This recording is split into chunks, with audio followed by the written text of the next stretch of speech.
नमस्कार दोस्तों, मैं भरत पंचाल आप सभी का स्वागत करता हूं। आज हम इस वीडियो में बात करेंगे उन प्रेरणास्पद कहानियों के बारे में, उन लोगों के बारे में जिन्होंने बड़ी से बड़ी सफलताएं हासिल की हैं विषम परिस्थितियों में, न जाने किन कठिनाइयों का सामना करते हुए। लेकिन आज उन चेहरों को हम हमारा प्रेरणास्पद चेहरा मानते हैं। तो हम आज बात करेंगे उन्हीं लोगों के बारे में कि उन्होंने अपने जीवन में ऐसा क्या अलग किया कि वो लोग उस ऊंचाइयों तक पहुंच पाए हैं जहां हम सोचते हैं या फिर हम उन ऊंचाइयों तक पहुंचना चाहते हैं। कुछ बिंदु यहाँ पे मैं रखूँगा, उन बिंदुओं के ऊपर आपसे उनसे जुड़ी मिलती जुलती कहानियों के बारे में बताऊँगा और आप इस वीडियो में महसूस करेंगे कि सच में इन बिंदुओं पर यदि हम ध्यान दें, इन बिंदुओं के ऊपर यदि हम काम करें तो हम निश्चित तौर पर उन ऊंचाई पर पहुंच सकते हैं जहां का हमने मानस बनाया है, यहाँ जहां पर हम सोच रहे हैं जहां पहुंचने के लिए। तो हम शुरुआत करते हैं पहले पॉइंट से कि पहला बिंदु मेरे नज़रिए में ये है कि यदि हम हमारा एटीट्यूड चेंज करेंगे, if we are following the different attitude, यदि हम हमारा अधिगम चेंज करेंगे तो निश्चित तौर पर हम उस ऊंचाई पर ज़रूर पहुंचेंगे जहां हम पहुंचना चाहते हैं, उस सफलता को ज़रूर प्राप्त कर सकते हैं जिसे हम प्राप्त करना चाहते हैं या जिसका हमने सपना देखा है। मुझे याद आता है डिफरेंट एटीट्यूड शब्द से कि आप सभी को 1983 का वर्ल्ड कप याद होगा। निश्चित तौर पर शायद हम में से किसी को वो वर्ल्ड कप देखने का मौका ना मिला हो, लेकिन आज भी हमारे जहन में है कि 1983 का वर्ल्ड कप हमारी भारतीय क्रिकेट टीम ने जीता था कपिल देव की कप्तानी में। 1983 का वर्ल्ड कप था, उसका फाइनल था हमारा एक ऐसी टीम के साथ जो 2 बार लगातार विश्व विजेता रही थी, वेस्ट इंडीज़। 1974, 1979 और 1983 के वर्ल्ड कप फाइनल में, वो भी भारत के साथ। सब कुछ वेस्ट इंडीज़ के फेवर में चल रहा था। वेस्ट इंडीज़ ने भारतीय टीम जो पहले बल्लेबाजी करते हुए मात्र 183 रन पर सिमट कर रह गई। 60 ओवर का पहले मैच होते थे, वनडे मैचेस, उसमें 183 रन, और वो भी एक ऐसी बड़ी विश्व विजेता टीम के लिए कोई खास बात नहीं थी। रिचर्डसन आए सेकेंड इनिंग में बल्लेबाजी करने के लिए वेस्ट इंडीज़ की ओर से। इनिंग की पहली 10 गेंदों के अंदर 8 चौके, 10 गेंद 32 रन। वेस्ट इंडीज़ को क्या, पूरी दुनिया को लग गया कि आज वेस्ट इंडीज़ पुनः वह मुकाम हासिल कर लेगी और लगातार तीसरी बार हैट्रिक वर्ल्ड कप जीत जाएगी, तीसरा वर्ल्ड कप जीत जाएगी। That is called over confidence. West Indies को लगा कि ये तो हम आसानी से जीत जाएंगे क्योंकि हमने 32 रन अगली 10 गेंदों में बना चुके हैं। लेकिन भारत के गेंदबाजों ने इतनी वीरतापूर्वक गेंदबाजी करी कि 139 पर वेस्ट इंडीज़ को ऑल आउट कर दिया। देखिए, मैं यहाँ पे 2 पॉइंट बोलना चाहूँगा कि एक तो था over confidence of the West Indies team. उन्हें लगा कि उन्होंने अपने टारगेट को बहुत छोटा समझा। उन्होंने सोचा कि इसको हम हंसते खेलते पार कर जाएंगे। That is called over confidence. देखिए, कॉन्फिडेंस होना, आत्मविश्वास होना बहुत अच्छी चीज़ है, जीवन में होना चाहिए। अति आत्मविश्वास जो है वो विनाश की ओर ले जाता है। तो यही वेस्ट इंडीज़ टीम का हार का कारण रहा, अन्यथा स्कोर कोई बड़ा नहीं था। खैर, भारत लौटी, हमारी भारतीय क्रिकेट टीम, जोरों शोरों से स्वागत हुआ। वेस्ट इंडीज़ गई, वेस्ट इंडीज़ अपने देश लौटी। तो वेस्ट इंडीज़ को लगा कि यार कोई शोए शेर के ऊपर तमाचा जड़ के भाग गया। कोई बंदर उतरा पेड़ से नीचे, शोए शेर के ऊपर एक लाफा मारा और वापस पेड़ पे चढ़ गया। वेस्ट इंडीज़ ने बीसीसीआई से कांटेक्ट किया। उन्होंने कहा कि हम भारत आ रहे हैं आपकी भारतीय टीम से 6 वनडे और 6 टेस्ट खेलने के लिए। बीसीसीआई ने सोचा कि ये सही वक्त नहीं है उन्हें मना करने का, क्योंकि हम विश्व विजेता रहे हैं और ये पुनः साबित भारतीय टीम को भी करना था कि ये वर्ल्ड कप जीतना मात्र एक इत्तेफाक नहीं था। वेस्ट इंडीज़ भारत आई खेलने के लिए, लेकिन वो टीम लेके आई जो उन्होंने वर्ल्ड कप के अंदर प्लेइंग 11 थे। वेस्ट इंडीज़ कभी भी बाहरी देशों के अंदर अपनी मेन टीम नहीं भेजती थी, वो भेजती थी अपनी ए टीम, क्योंकि उसकी जो मेन टीम थी, प्लेइंग 11 थी, उसके सामने कोई टीम टिक ही नहीं पा रही थी। तो उन्होंने सोचा टीम ए खेल के आ जाएगी। क्यों? क्योंकि वेस्ट इंडीज़ का ये प्रोटोकॉल था कि वेस्ट इंडीज़ कभी भी ऑलराउंडर शब्द अपने क्रिकेट के इतिहास में नहीं रखती थी। There is only clear team, that is 6 batsman, 1 wicket keeper, 4 faster bowler और एक ऐसे बॉलर जो मैच की पहली गेंद में अगर 150 की स्पीड से डाल रहे हैं तो अंतिम गेंद भी 150 की स्पीड से डालने में सक्षम थे। वही हुआ जो दुनिया सोच रही थी कि वेस्ट इंडीज़ किस नज़रिए को देखते हुए आई है, उसने 6 वनडे 6-0 से जीते। भारत एक भी वनडे नहीं जीत पाई। फिर टेस्ट का सिलसिला शुरू हुआ, तो टेस्ट के अंदर फर्स्ट टेस्ट हुआ हमारा कानपुर के अंदर। फर्स्ट टेस्ट उन्होंने 3.5 दिन के अंदर फिनिश कर दिया, 3.5। पूरी दुनिया को लग गया कि भारत मात्र एक इत्तेफाक से ये वर्ल्ड कप जीता है, असली विश्व विजेता तो वेस्ट इंडीज़ आज भी है। बस फ़र्क ये है कि उसके ऊपर सर पे वो ताज नहीं है वर्ल्ड कप का, अदरवाइज विजेता तो, असली विजेता तो वही है। भारत मात्र और मात्र इत्तेफाक से जीता था। बीसीसीआई ने सोचा कि हमारे खिलाड़ियों का मोरल टूट रहा है, तो उन्होंने काउंसलर बुलाए, काउंसलिंग की गई सारे खिलाड़ियों की कि हो क्या रहा है। सबसे पहली काउंसलिंग में बुलाया गया सुनील गावस्कर को, क्योंकि वो भारतीय क्रिकेट टीम के ओपनर बल्लेबाज थे। उन्हें बुलाया गया, उन्होंने कहा गया कि देखिए, Michael Marshall is the world best bowler, no doubt, but you are the world best batsman, no doubt. आप अपना एटीट्यूड चेंज कीजिए, go through your attacking, don't follow the defensive. उन्होंने कहा कि आप डिफेंसिव से अटैकिंग मूड में आइए, अटैक करिए, बॉल को पहली गेंद से अटैक करिए। मोरल अगर माइकल मार्शल का टूटेगा तो पूरी टीम का टूटेगा। फिर सेकंड टेस्ट हुआ फिरोजशाह कोटला में। माइकल मार्शल आए अपने स्पेल की और अपनी उस इनिंग की पहली गेंद लेकर, पहली गेंद पहला चौका, 1 बाउंस 4, और उसके पहले ओवर में 4 चौके मारे सुनील गावस्कर ने, और लंच होते होते 110 नाबाद बना दिए थे। पूरा मोरल टूटा वेस्ट इंडीज़ का, पूरा मोरल अप हुआ इंडियन टीम का। इंडियन टीम 3 टेस्ट नहीं बचा पाई, लेकिन वाकई उन्होंने 3 टेस्टों में इतना अच्छा परफॉर्मेंस किया कि वो अपने हिस्से कर पाई। मैं यहाँ कहना चाहता हूँ कि सिर्फ सुनील गावस्कर ने अपना एटीट्यूड चेंज किया, डिफेंसिव से अटैकिंग में आए। आप अपना एटीट्यूड चेंज कीजिए अपनी सब्जेक्ट्स को लेके, आप अपना एटीट्यूड चेंज कीजिए अपने वे ऑफ लर्निंग को लेकर, आप अपना एटीट्यूड चेंज कीजिए अपने मंजिल को लेकर, अपने गोल को लेकर, अपने टारगेट को लेकर। अभी तक हो सकता है आप जो एटीट्यूड फॉलो कर रहे थे, शायद वो उसके लिए पर्याप्त ना हो, शायद वो सही ना हो। उसे बस चेंज करिए। जहां आपको वीकनेस लगती है, अपनी वीकनेस को पहचानिए, उस वीकनेस को चुनिए और उसके ऊपर काम कीजिए, क्योंकि practice makes a man perfect. आपने शायद एक पेंटर का नाम सुना होगा, पेब्लो पिकासो। वो सटीक उदाहरण है किसी प्रैक्टिस का। पेब्लो पिकासो एक बहुत बड़े पेंटर हुए हैं, बहुत बड़े चित्रकार हुए हैं। तो वो एक बार मार्केट में ही कहीं चल रहे थे, तो एक महिला उनके पास आई और महिला ने कहा कि I recognise you sir, you are a Pablo Picasso, you are a great painter, can you please draw something for me. उन्होंने एक पेपर लिया, एक पेन लिया, कुछ 30 सेकंड में ड्रॉ किया, और पेब्लो पिकासो ने उस महिला के हाथ में देते हुए कहा कि this is your 50 lakh rupees painting. महिला अचंभित, आश्चर्य कि एक व्यक्ति ने सिर्फ 30 सेकंड लिए, पेन घुमाया और पता नहीं क्या बनाया, और वो उसकी कीमत आज 50 लाख रुपए। उसे मजाक लगा। वो महिला मार्केट में गई, जहाँ चित्रकार अपनी पेंटिंग्स बेचा करते थे, वो उनके पास गई, बताइए इसकी कीमत क्या है। उन्होंने देखते ही बोल दिया, this is the Pablo Picasso painting, in it worth 50 lakh rupees, 50 lakh रुपए इसकी कीमत है। वो महिला भागी भागी पेब्लो पिकासो को ढूंढने के लिए गई। उसने देखा कि एक एग्जीबिशन के अंदर पेब्लो पिकासो हैं, तो उन्होंने कहा कि सर, मैं आपकी शिष्या बनना चाहती हूँ, मैं भी सीखना चाहती हूँ कि 30 सेकंड के अंदर 50 लाख की पेंटिंग कैसे बनाई जाती है। पेब्लो पिकासो ने जवाब दिया कि डियर मैम, इस 30 सेकंड में 50 लाख की पेंटिंग बनाने के पीछे मेरे 30 साल का मेहनत है, 30 साल का परिश्रम है। मैंने 30 साल इतना प्रैक्टिस किया है कि मैं 30 सेकंड में 50 लाख की पेंटिंग बना सकता हूँ। That is the reason that Pablo Picasso is a great painter. Pablo Picasso इसलिए ग्रेट पेंटर नहीं है कि वो अच्छी पेंटिंग बना पाते हैं। पेब्लो पिकासो इसलिए ग्रेट पेंटर हैं क्योंकि उन्होंने 30 साल अथक प्रयत्न किए हैं, अथक प्रयास किए हैं, अथक प्रैक्टिस की है कि आज दुनिया उनकी 30 सेकंड की ड्राइंग के लिए 50 लाख देने के लिए तैयार है। इसका अर्थ यह है कि practice makes a man perfect. जितना अभ्यास करेंगे, जितना आप अपने वीकनेस के ऊपर काम करेंगे, आप उतने ही निखर कर ऊपर आएंगे।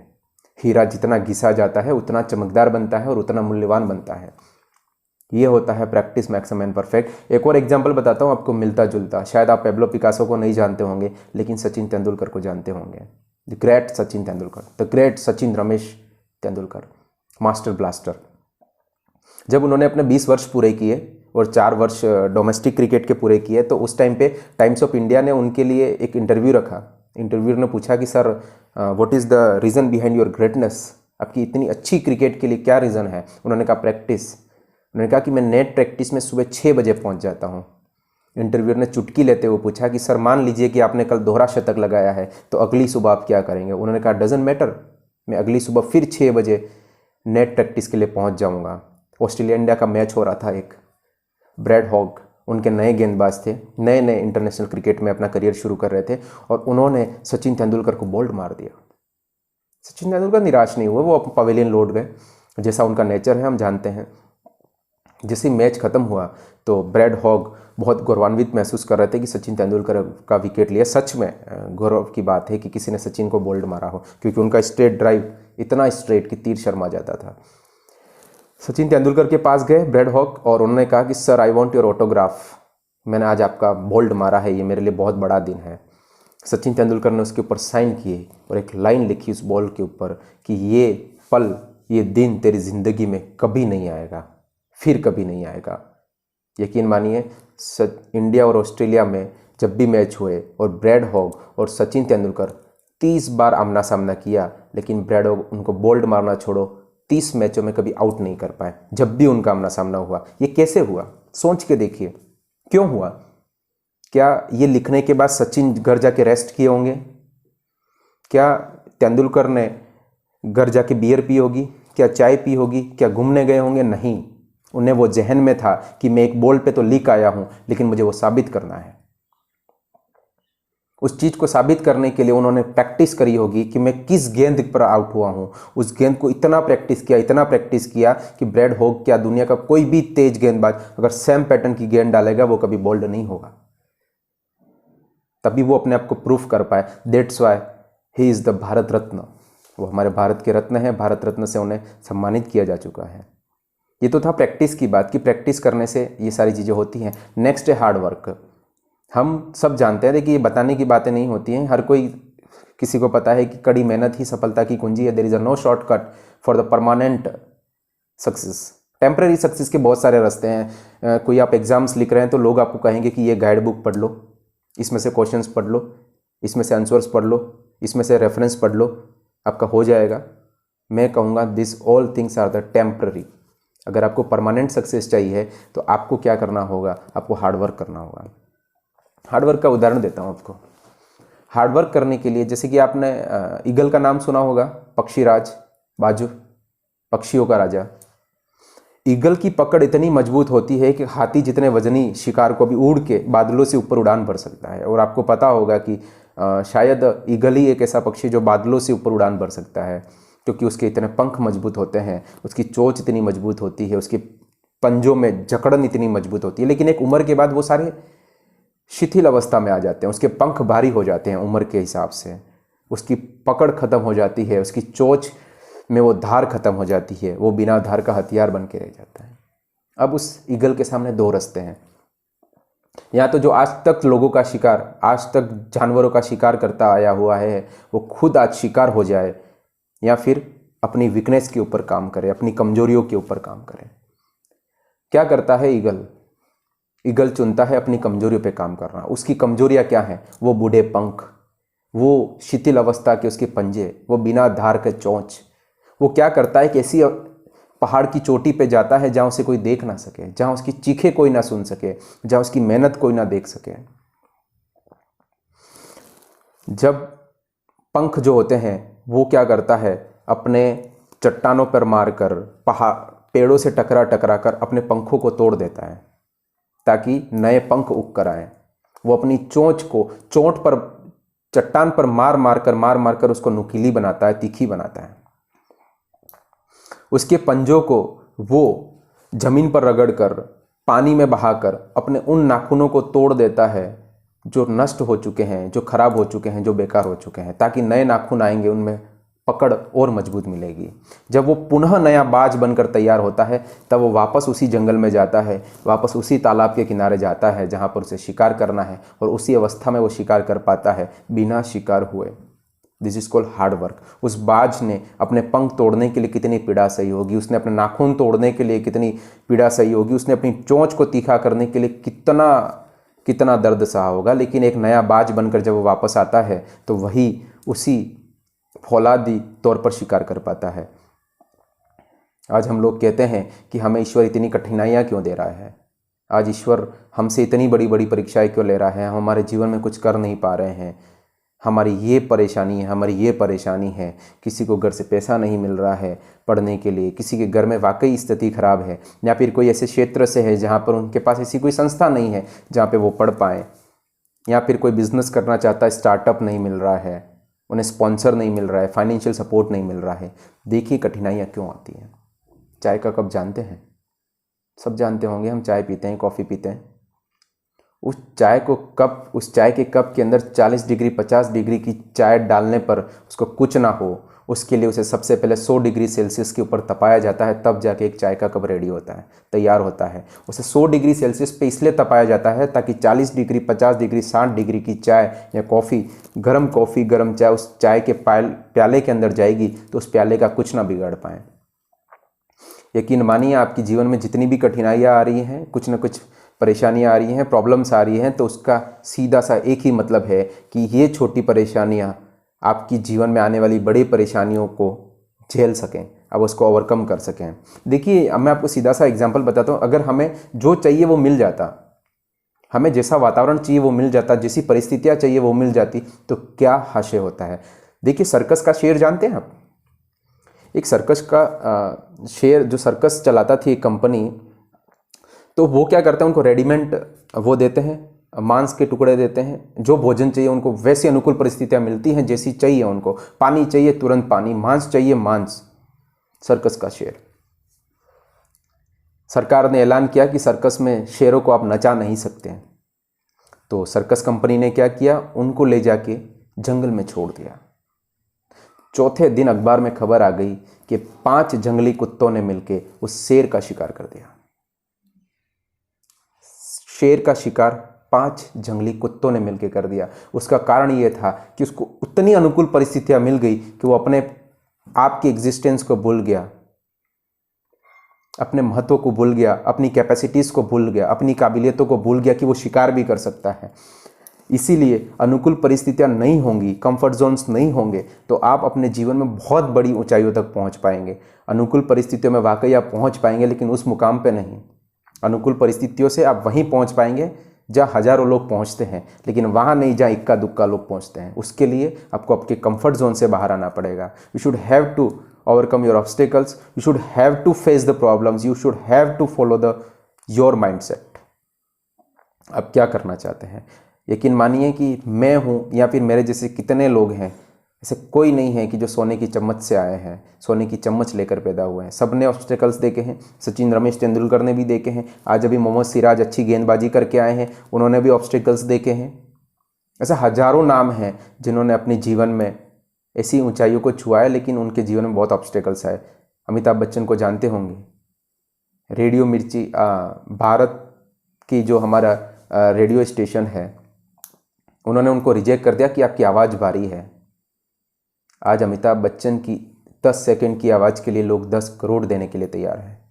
ऑब्स्टेकल्स उनकी लाइफ में भी थे, ऐसा नहीं है। तो ऑब्स्टेकल्स जितने आएंगे उतना आप घिसेंगे, जितना आप घिसेंगे उतना आप चमकेंगे। और यकीन मानिए कि जो लोग आपसे किनारा कर रहे हैं, उनसे एक ही बात कह देना कि आज गुमनाम हो, किनारा कर लो मुझसे। आज गुमनाम हो, किनारा कर लो मुझसे। कल यदि सफल हो जाऊं तो कल फिर कोई नया रिश्ता निकाल लेना। तो यकीन मानिए कि अपने आप पर विश्वास रखिए, अपनी काबिलियतों पर विश्वास रखिए, अपनी कमजोरियों को ढूंढिए, अपनी कमजोरी पर काम कीजिए। जो सब्जेक्ट्स, जो विषय आपको कमज़ोर लगते हैं, उनके ऊपर ज़्यादा काम करिए। निश्चित तौर पर आपकी सफलता आपके कदम चूमेगी। और उम्मीद करता हूँ कि ये वीडियो आपको पसंद आया होगा। कुछ बड़ी बातें नहीं करी हैं मैंने, बस कुछ एग्जाम्पल्स दिए हैं, कुछ उदाहरण दिए हैं। उम्मीद करता हूँ कि किसी एक को भी मैं अगर प्रेरित कर पाऊँ तो मैं सोचूंगा कि मेरा ये वीडियो बनाना, ये प्रतिलिपि बनाना सक्सेसफुल रहा है। अगर आपको अच्छा लगे तो अपने फ्रेंड्स के साथ शेयर कीजिए, अपने फैमिली मेम्बर्स के साथ शेयर करिए। यदि पॉजिटिव रेस्पॉन्स आता है तो और कुछ कंटेंट आपको लेकर आऊँगा। तब तक के लिए शुक्रिया, बहुत बहुत धन्यवाद। Thank you.